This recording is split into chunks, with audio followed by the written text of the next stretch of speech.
একদা রাতের খানা পিনা শেষ করে শাহী মহলে ফেরাউন ঘুমিয়ে পড়েছে। চারদিকে নীরব নিস্তব্ধ, গভীর রাতের অন্ধকার ছেয়ে গেছে চারদিকে। হযরত আসিয়া রাদিয়াল্লাহু আনহা এই সুবর্ণ সুযোগে সাবধানে চলে গেলেন মহান আল্লাহ রাব্বুল আলামিনের ইবাদতের জন্য। অনেকক্ষণ যাবৎ তিনি একাগ্র চিত্তে মহান আল্লাহ রাব্বুল আলামিনের ইবাদত করলেন। অতঃপর দুই হাত তুলে মহান প্রভুর দরবারে দোয়া করলেন, হে মহান প্রভু আল্লাহ তাআলা, ভূমণ্ডল ও নভমণ্ডলের সবকিছু তোমার ইচ্ছায় পরিচালিত হচ্ছে। তোমার একচ্ছত্র অধিকারের মধ্যে কারো কোনো কর্তৃত্ব নেই। হে দয়ালু রব্বুল আলামিন, আমার প্রাণের স্বামীকে তুমি হেদায়েত দান করো। তিনি অবুঝের মতো নিজেকে আল্লাহ বলে দাবি করেছেন আর অহংকারের সাথে তার অবাধ্যদের উপরে অত্যাচার চালিয়ে যাচ্ছেন। হে মাবুদ, তুমি তার দিলকে সাফ করে দাও এবং তার মধ্যে বুঝ পয়দা করে দাও, তার ভুলকে ভেঙে দাও। হে রব্বুল আলামিন, আমার স্বামী নির্বোধ ও বোকা। তুমি তাকে এমন জ্ঞান দান করো যেন সেই জ্ঞানের বদৌলতে সে তার ত্রুটিগুলো উপলব্ধি করতে পারে। আমরা তোমারই সৃষ্টি, তুমি আমাদেরকে ক্ষমা করে দাও। আমাদের সকলকে তোমার প্রদর্শিত পথে চলার তৌফিক দাও। হে দয়াময়, মেহেরবানি করে আমার এই গভীর রাতের ফরিয়াদ তুমি কবুল করো। এভাবে হযরত আসিয়া রাদিয়াল্লাহু আনহা গুনগুন করে নিজের জন্য, নিজের স্বামীর জন্য এবং দুনিয়ার সকল মানুষের কল্যাণের জন্য অনেকক্ষণ যাবৎ আল্লাহ রাব্বুল আলামিনের দরবারে রানাজারি সহকারে প্রার্থনা জানাচ্ছিলেন। কিন্তু হঠাৎ তার এই করুণার কান্নার আওয়াজ ফেরাউনের কানে চলে গেল, আর তৎক্ষণাৎ সে জাগ্রত হয়ে উঠল এবং সে হযরত আসিয়া রাদিয়াল্লাহু আনহার ফরিয়াদের কিছু কথাও শুনে ফেলল। হযরত আসিয়া রাদিয়াল্লাহু আনহার এই ইবাদত বন্দেগী ও আল্লাহর কাছে ফরিয়াদ দেখে ফেরাউন রাগান্বিত হয়ে উঠল এবং সে হযরত আসিয়াকে বলল, হে আসিয়া, তুমি সীমা অতিক্রম করেছ। তুমি আমার স্ত্রী, আমার ঘরে বাস করো, আমার খানা পিনা খাও, আর তুমি আমার ইবাদত না করে আমার ঘরে বসে অন্য খোদার ইবাদত করছো। এটা বড়ই অসহনীয় ব্যাপার। আমি তোমাকে বারবার হুঁশিয়ার করেছি, তুমি আমার হুঁশিয়ারের কোনো মূল্য দিচ্ছ না। এর কারণ কি? হযরত আসিয়া রাদিয়াল্লাহু আনহা মিনতি করে বললেন, স্বামী আমার, আমি আপনার একজন দাসী। আমার কাজ আপনার সেবা করা, সদা সর্বদা আপনার মঙ্গল কামনা করা। আমি আপনার ইহলৌকিক ও পরলৌকিক সুখ শান্তি কামনা করি। আমি আপনার কোনো অমঙ্গল ও ধ্বংস কামনা করি না। ফেরাউন বলল, আমি তোমার ওই সব কথা শুনতে রাজি নই। আমি তোমার কার্যকলাপে অত্যন্ত অসন্তুষ্ট। আমি আর সহ্য করব না। তুমি সাবধান হয়ে যাও। এই শেষবারের মতো আমি তোমাকে সতর্ক করলাম। আমি আবার বলছি, তোমার মুখে যেন আমি আর মুসার খোদার নাম না শুনি। হযরত আসিয়া বললেন, স্বামী, আপনি মিশরের অধিপতি। মিশরের জনসাধারণ আপনার আইন মেনে চলে। আপনার মতো বুদ্ধিমান ও শক্তিশালী ব্যক্তি এখানে দ্বিতীয় আর কেউ নেই, তা আমি জানি। তথাপি আপনি কেমন করে যেন একটু অবুঝের মতো কথা বলছেন। আপনি জানেন যে এই পৃথিবীর একমাত্র সৃষ্টিকর্তা আল্লাহ রাব্বুল আলামিন, অথচ আপনি জেনে শুনে নিজেকে কেন আল্লাহ বলে দাবি করছেন? হে মহামান্য বাদশাহ, আপনি নির্জনে বসে গভীর মনে স্বীয় বিবেককে জিজ্ঞাসা করুন, আপনি কি সত্যি সৃষ্টিকর্তা? আপনি যেখানে একটি মশা মাছি ক্ষুদ্রতি ক্ষুদ্র জীবও তৈরি করতে পারেন না, সেখানে আপনি কিভাবে নিজেকে সৃষ্টিকর্তা ও আল্লাহ বলে দাবি করছেন? আপনার এই দাবি একেবারে অযৌক্তিক এবং অমূলক। ওই যে নীল আকাশ, চন্দ্র, সূর্য, গ্রহ, নক্ষত্র, পাহাড়, পর্বত, বৃক্ষলতা ইত্যাদির মধ্যে আপনি কি একটিও সৃষ্টি করতে সক্ষম? এখন আপনি আমাকে মেহেরবানি পূর্বক বলুন, আপনি কোন যুক্তির প্রেক্ষিতে নিজেকে আল্লাহ বলে দাবি করছেন? প্রিয়তম স্বামী আমার, জানি আপনি আমার এই প্রশ্নের কোনো উত্তর দিতে সক্ষম নন, কারণ আপনি তো সৃষ্টিকর্তা নন। অন্যান্য সৃষ্ট জীবের মতো আপনিও একজন মাখলুক। আপনি শুধু রাজশক্তি বলে এই অন্যায় দাবি করে যাচ্ছেন। বলুন, এই কথা কি সত্য নয়? ফেরাউন হযরত আসিয়া রাদিয়াল্লাহু আনহার এসব ভাষণ শুনে বাঘের মতো হুঙ্কার দিয়ে উঠল। সে বলল, হে বিশ্বাসঘাতক নারী, তুমি কোন সাহসে আমার সম্মুখে দাঁড়িয়ে এসব বক্তব্য দিতে পারলে? এত বড় স্পর্ধা তোমার! তুমি আমার নিকট কৈফিয়ত তলব করো। তোমার নিশ্চয়ই জানা আছে যে আমার আইন কত নিষ্ঠুর ও কঠোর! আমার বুঝতে বাকি নেই যে তুমি আর মূসা আমাকে আল্লাহ বলে স্বীকার করো না। দুজনে বসে সব সময় আমার বিরুদ্ধে ষড়যন্ত্র চালিয়ে যাচ্ছ। তোমাদের দুজনের সুর একই। তুমি আমার স্ত্রী হয়ে আমার আইন অমান্য করে আমাকে হেয় প্রতিপন্ন করার চেষ্টা করে যাচ্ছ। আসিয়া, তোমার পরিণাম অত্যন্ত ভয়াবহ হবে। তোমার কোনো নিস্তার নেই। তুমি শুনে রাখো, ষড়যন্ত্রকারীদের শাস্তি মৃত্যুদণ্ড। আমি এবার দেখে নেব। কথা বলে ফেরাউন সেদিনকার মতো বের হয়ে চলে গেল। এর মাঝে একটি ঘটনা ঘটে গেল। হযরত মূসা আলাইহিস সালাম ফেরাউনের বাবুর্চি কাবুনকে হত্যা করে মাদায়েনের দিকে পালিয়ে গেলেন। ফেরাউন যখন তাকে অনেক খোঁজাখুঁজির পরেও তার কোনো অনুসন্ধান পেল না, তখন সে অনেক চিন্তিত হয়ে পড়ল। সেদিন রাতে ফেরাউন হযরত আসিয়াকে সতর্ক করে ঘর থেকে যে বের হয়েছিল, তারপর অনেক দিন অতিবাহিত হয়ে গেছে, কিন্তু ফেরাউনের খাস মহলে আর ফিরে আসেনি। এরপর একদিন হাসি মুখে ফেরাউন হযরত আসিয়ার কক্ষে প্রবেশ করে বলল, হে আসিয়া, সেদিন আমি তোমার যুক্তিপূর্ণ ভাষণে রাগান্বিত হয়ে তোমাকে সতর্ক করে চলে গিয়েছিলাম। পরে চিন্তা করলাম, এভাবে রাগান্বিত হয়ে তোমাকে সতর্ক করা আমার পক্ষে ঠিক হয়নি। এর জন্য আমি লজ্জিত ও দুঃখিত। হযরত আসিয়া বললেন, হে প্রাণের স্বামী, এতে লজ্জা পাওয়ার বা দুঃখিত হওয়ার কিছু নেই। আপনি আমার স্বামী, আমার উপর তিরস্কার করার অধিকার আপনার আছে, কিন্তু আমার আত্মবিশ্বাস ও আদর্শকে কোনো প্রকার হুঙ্কারে কেউ টলাতে পারবে না। আমি মৃত্যুর পরোয়া করি না। ফেরাউন জিজ্ঞাসা করল, আচ্ছা বেগম, তোমার নিকট একটা বিষয় জানতে চাই। তুমি সত্যি করে বলো তো, মূসা এখন কোথায় আছে? হযরত আসিয়া বললেন, কই, আমি জানি না তো। কেন, মূসার কি কোনো বিপদ হয়েছে? ফেরাউন বলল, না না, আমার দ্বারা বা আমার সৈন্যদের দ্বারা তার কোনো বিপদ হয়নি। তবে মূসা এখন নিখোঁজ। তাকে দেশের কোথাও খুঁজে পাওয়া যাচ্ছে না। হযরত আসিয়া বললেন, দেখুন, মূসা এখন পূর্ণবয়স্ক ও যুবক, আর তার যথেষ্ট জ্ঞান বুদ্ধি রয়েছে। কোন কাজ ভালো আর কোন কাজ মন্দ সে ভালোভাবেই জানে। সে জানে আমাকে বলে যাওয়া মানে আপনাকে বলে যাওয়া। ফেরাউন বলল, আমাকে বললে কি আমি তাকে হত্যা করতাম? হযরত আসিয়া বলল, দেখুন, হত্যা করতেন কিনা তা আপনি ভালো জানেন। ফেরাউন বলল, আসিয়া, আমার বড় দুঃখ যে তুমি আমার প্রথম জীবনের স্ত্রী। আজ আমরা দীর্ঘদিন যাবৎ স্বামী স্ত্রী হিসেবে বসবাস করে আসছি, কিন্তু আমার দুঃখ এখানেই, মিশরের সকলে আমাকে আল্লাহ বলে স্বীকার করে নিয়েছে, কিন্তু তুমি আমাকে এখনো আল্লাহ বলে স্বীকার করলে না। আমি ফেরাউন, আমাকে সকল অন্যায় ও অত্যাচারের বিচার করতে হয়। মূসা আমাদের পোষ্যপুত্র, সকলে জানে সে আমাদের ছেলে। এখন দেখো, সে কয়েকদিন আগে আমার বাবুর্চি কাবুনকে হত্যা করে পালিয়ে গিয়েছে। আমি যদি তার বিচার না করি, তাহলে জনগণ আমার সম্বন্ধে কি চিন্তা করবে? হযরত আসিয়া বললেন, আপনার এই কথার উত্তরে আমি যদি বলি, আপনি যে এ পর্যন্ত অসংখ্য বনী ইসরায়েলের শিশুকে হত্যা করেছেন, সেই ব্যাপারে নিজের কোনো বিচার করেছেন কি?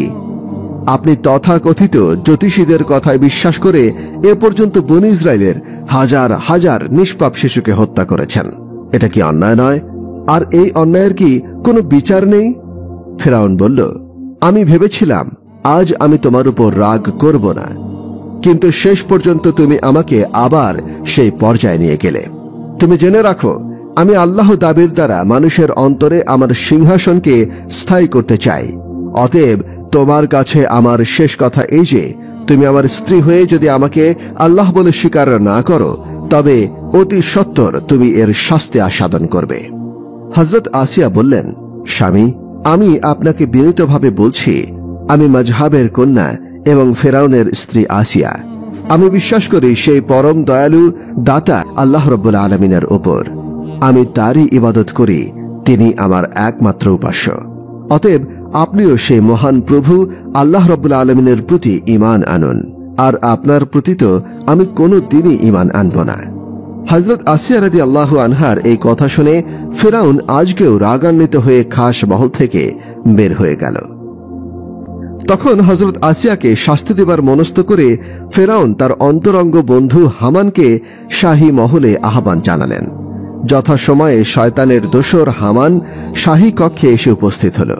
হামান বলল, জাহাপনা, কোনো দুর্ঘটনা ঘটেছে নাকি? ফেরাউন বলল, হামান, তুমি আমার বাল্যবন্ধু এবং প্রধানমন্ত্রী। এ পর্যন্ত মিশরে এসে আমি যা কিছু করেছি সব কিছুই তোমার পরামর্শে করেছি, তাই না? হামান বলল, হ্যাঁ, তা তো বটে। আমার সব কিছু স্মরণ আছে।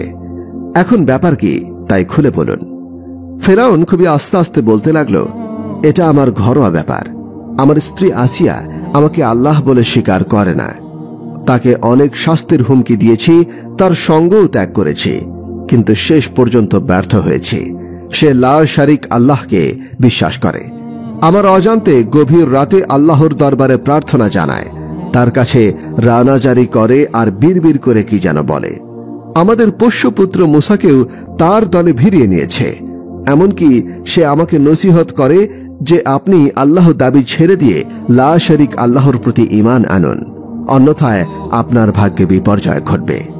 বন্ধু, আমাদের এইসব কথা যেন বাইরে কেউ না জানে। এখন বিদ্রোহী আসিয়ার ব্যাপারে কি করা যায়, এই সম্বন্ধে তোমার কাছ থেকে সুষ্ঠু পরামর্শ চাই।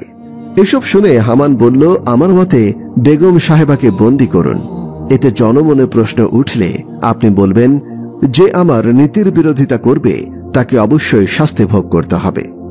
হামানের কথা শুনে ফেরাউন বলল, তোমার কথাই ঠিক। এতে দুটি সুফল পাওয়া যাবে। একটা এই যে সকলের মনে আমি ন্যায় বিচারক হব। অপরটি, কারাগারের অসহনীয় কষ্টের মধ্যে থেকে আসিয়ার ঈমানেও ফাটল ধরবে।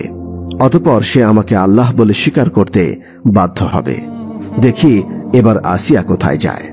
পরের দিন ফেরাউনের বিশেষ নির্দেশে হযরত আসিয়া ও তার সন্তান সন্ততিদেরকে কারাগারে আটক করা হল। আল্লাহর ভক্ত মহিয়সী নারী হযরত আসিয়া ফেরাউনকে আল্লাহ বলে স্বীকার না করার অপরাধে আজ কারাগারের আসামি। শুরু হল হযরত আসিয়ার ঈমানি পরীক্ষা। ফেরাউন তার খাবার বন্ধ করে দিল এবং কারাগারের পাশে ফেলে রাখল অনেকগুলো পচা দুর্গন্ধযুক্ত লাশ। সেই লাশের দুর্গন্ধে হযরত আসিয়া আর তার সন্তানদের প্রাণ ওষ্ঠাগত হতে লাগল। হযরত আসিয়ার যে সকল ছেলেমেয়েরা বয়স্ক, তারা নীরবে মায়ের মতো সবকিছু সহ্য করে যাচ্ছে, আর তাদের মাকে মাঝে মাঝে জিজ্ঞাসা করছে, আম্মা, আমরা কি হকের রাস্তায় আছি? হযরত আসিয়া তাদেরকে উত্তর দেন, অবশ্যই আমরা হকের পথে আছি। বিপদে ধৈর্যহারা না হয়ে আল্লাহ রাব্বুল আলামিনের প্রতি পুরোপুরি বিশ্বাস রাখতে হবে। নিশ্চয়ই আল্লাহ তাআলা বিপদে আমাদেরকে সাহায্য করবেন। ঈমানের পরীক্ষা এখানেই শুরু হয়েছে, জয় আমাদেরই হবে। এভাবে অনেক দিন কেটে গেল।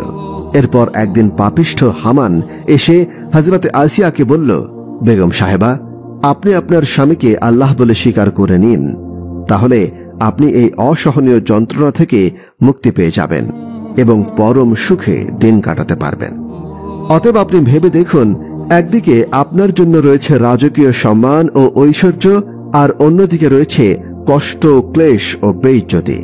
এখন আপনি বলুন, আপনি কোনটি গ্রহণ করবেন? কারাবন্দী হযরত আসিয়া রাদিয়াল্লাহু আনহা বললেন, দেখুন, আপনি আমার স্বামীর বাল্যবন্ধু ও প্রধানমন্ত্রী। আপনি আমার স্বামীর সকল কাজে অতপ্রতভাবে জড়িয়ে আছেন তা আমি জানি, কিন্তু আপনি ও আমার স্বামী আজ যে পথ দিয়ে হাঁটছেন তা বড়ই বিপদসংকুল। আমি তা পরিষ্কার চোখে দেখতে পাচ্ছি। আপনাদের যদি সেই চোখ থাকতো তাহলে আপনারাও দেখতে পেতেন। আজ আপনারা আমাকে ভয় দেখাচ্ছেন। কিসের ভয়? নৃশংস মৃত্যুর। আমি জানি একদিন আমাকে মরতেই হবে।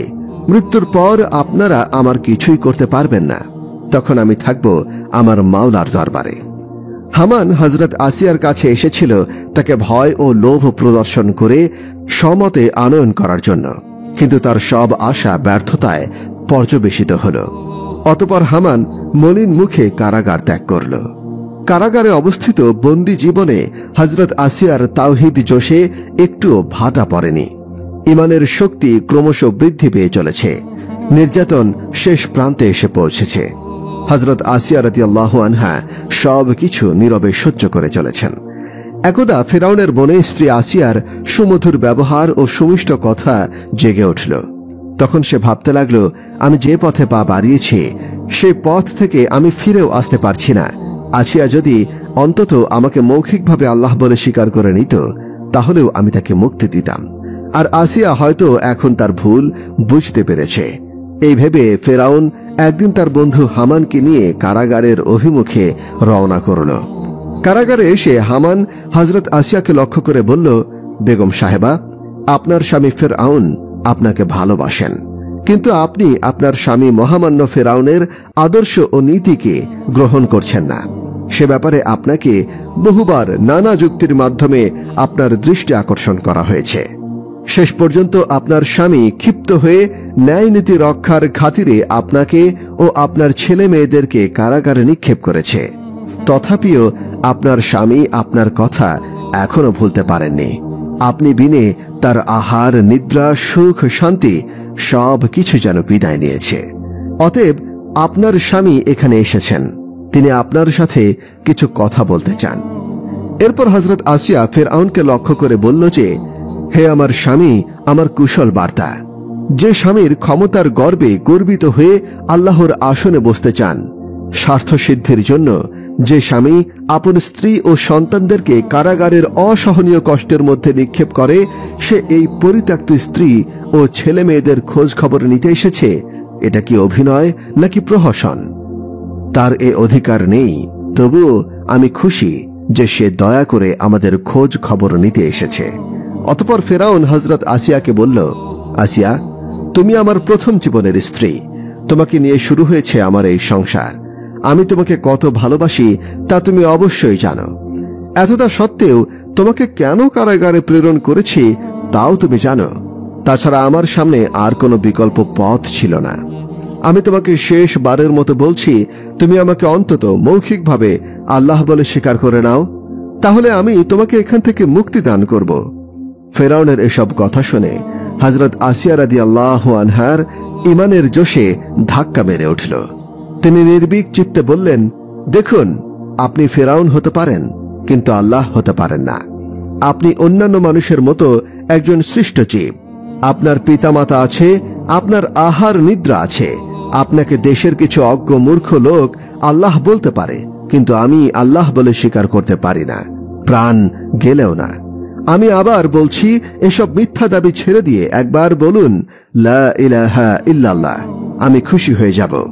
আর তা যদি না বলেন, তাহলে মনে রাখবেন আপনার জন্য পরকালের কঠোর শাস্তি অপেক্ষমান। হযরত আসিয়ার এসব কথা শুনে ফেরাউন প্রধানমন্ত্রীকে বলল, হামান, এ আমাদের কথা রাখবে না। এটাই আমাদের শেষ প্রচেষ্টা ছিল। তুমি ঘোষণা করে দাও, আগামীকাল প্রকাশ্য স্থানে এই বিশ্বাসঘাতক নারীর শাস্তি প্রদান করা হবে, আর সেই বিচার হবে কঠিন। মিশরবাসী দেখবে ফেরাউনকে আল্লাহ বলে স্বীকার না করার পরিণাম কতটা ভয়াবহ হয়। ফেরাউনের ঘোষণা শুনে হযরত আসিয়া রাদিয়াল্লাহু আনহা বুঝতে পারলেন আগামীকাল তার জীবন প্রদীপ নিভে যাবে। তাই তিনি সেজন্য প্রস্তুত হতে লাগলেন। রাত পোহালে ভোর হল আজ বিচারের দিন। আজ প্রকাশ্য ময়দানে ফেরাউনের মহামান্য বেগম, তাওহীদে বিশ্বাসী হযরত আসিয়া রাদিয়াল্লাহু আনহা ও তার সন্তানদের ভয়াবহ বিচারের দিন। বিচার দেখার জন্য শহরের আবাল বৃদ্ধ বনিতা সকলেই এসে উপস্থিত হয়েছে। বন্দিনী বেশে হযরত আসিয়া ও তার সন্তানদেরকে ময়দানে হাজির করা হল। যথাসময়ে ফেরাউন ও তার সভাসদবর্গ উপস্থিত হলেন। ভাব গাম্ভীর্য পরিবেশ চারদিকে নীরবতায় ছেয়ে গেছে। সকলে উৎসুক হয়ে তাকিয়ে আছে ফেরাউনের দিকে। সে কি নির্দেশ দেয়? শেষবারের মতো বন্দিনী আসিয়া রাদিয়াল্লাহু আনহার কাছে ফেরাউন বলল, আসিয়া, এখনো সময় আছে। শেষবারের মতো বলছি, আমাকে আল্লাহ বলে স্বীকার করবে কিনা? আসিয়া বললেন, আমি সর্বশক্তিমান মহান সৃষ্টিকর্তা এক আল্লাহর অস্তিত্বে বিশ্বাস করি। আর আপনাকেও শেষবারের মতো বলছি, আপনিও আমার আল্লাহকে স্বীকার করে নিন। ফেরাউন বলল, আসিয়া, তুমি কার সম্মুখে দাঁড়িয়ে কথা বলছো? তুমি কি জানো আমি কে? হযরত আসিয়া বললেন, আমি জানি, আপনি ও আমি লা শারিক আল্লাহর দাস। ফেরাউন বলল, আসিয়া, তুমি এখনো আমাকে আল্লাহ বলে স্বীকার করে নাও, তাহলে তুমি মুক্তি পেয়ে যাবে, অন্যথায় তোমার মৃত্যু অনিবার্য। হযরত আসিয়া বললেন, আমি আপনার কাছে প্রাণ ভিক্ষা চাই না, আমি আমার মাওলার দরবারে যাওয়ার জন্য উৎসুক হয়ে আছি। হযরত আসিয়ার এসব কথা শুনে ফেরাউন অত্যন্ত ক্রোধান্বিত হয়ে জল্লাদকে হুকুম দিল, জল্লাদ, এই অবাধ্য নারীকে নৃশংসভাবে হত্যা করার ব্যবস্থা করো। একে হত্যা করে আমি শিয়াল কুকুর দিয়ে খাওয়াবো। অতঃপর হযরত আসিয়া রাদিয়াল্লাহু আনহা আল্লাহ তাআলাকে স্মরণ করলেন এবং তার কাছে ক্ষমা ভিক্ষা চাইলেন। ফেরাউন বলল, তোমরা কড়াইয়ের মধ্যে তেল গরম করো। সাথে সাথে ফেরাউনের নির্দেশ পালন করা হলো। কড়াইয়ের মধ্যে তেল গরম করতে শুরু করা হলো। তেল টকবক করে ফুটছে। উত্তপ্ত গরম তেল দেখে হযরত আসিয়া রাদিয়াল্লাহু আনহার সন্তানেরা বলল, আম্মা গো, আমাদের কি ওই গরম তেলের মধ্যে ফেলে মারা হবে? তার জন্য কি সেই গরম তেল করা হচ্ছে? হযরত আসিয়া উত্তর দিলেন, ভয় কি বাবা, আমরা তো আল্লাহ রাব্বুল আলামিনের প্রতি বিশ্বাস করেছি, আমরা তার কাছে চলে যাব। এই দেখো বাবা, ফেরেশতারা বেহেশতের বাগিচায় আমাদেরকে হাত ছানি দিয়ে ডাকছে। অতঃপর ফেরাউন হযরত আসিয়াকে লক্ষ্য করে বলল, আসিয়া, এখনো যদি আমাকে আল্লাহ বলে স্বীকার না করো, তাহলে ওই ফুটন্ত তেলের মধ্যেই তোমার সকল ছেলে মেয়েদেরকে নিক্ষেপ করব। হযরত আসিয়া বললেন, হে ফেরাউন, আমরা মৃত্যুর ভয় করি না, আমরা আমাদের মাওলার দরবারে যেতে চাই। এই কথা শুনে ফেরাউন অত্যন্ত রাগান্বিত হয়ে গেল। আবার সে জল্লাদকে হুকুম দিল, জল্লাদ, এই হতভাগিনীর সন্তানদেরকে তার সম্মুখে তেলের মধ্যে নিক্ষেপ করো। নির্দেশ অনুসারে এক এক করে হযরত আসিয়ার 6টি সন্তানকে তেলের মধ্যে নিক্ষেপ করা হলো। বাকি রইল শুধু একটি মাসুম বাচ্চা। অবুঝ শিশুটি তার মাকে জড়িয়ে ধরল। জল্লাদ অনেক চেষ্টা করেও হযরত আসিয়া রাদিয়াল্লাহু আনহার কাছ থেকে তাকে ছাড়িয়ে নিতে পারল না। এই দৃশ্য দেখে ফেরাউন শিশুটির কাছে আসলো। নিষ্পাপ শিশুটি মনে করেছিল ফেরাউনের কাছে গেলে হয়তো জল্লাদ তাকে ধরতে পারবে না, তাই ছেলেটি ফেরাউনের কোলে ঝাঁপিয়ে পড়ল। কিন্তু নরপিশাচ ফেরাউনের মনে দয়া হল না। সে নিজের হাতে সেই বাচ্চাটিকে উত্তপ্ত তেলের মধ্যে নিক্ষেপ করল। অতঃপর ফেরাউন বলল, আসিয়া, এবার তোমার পালা।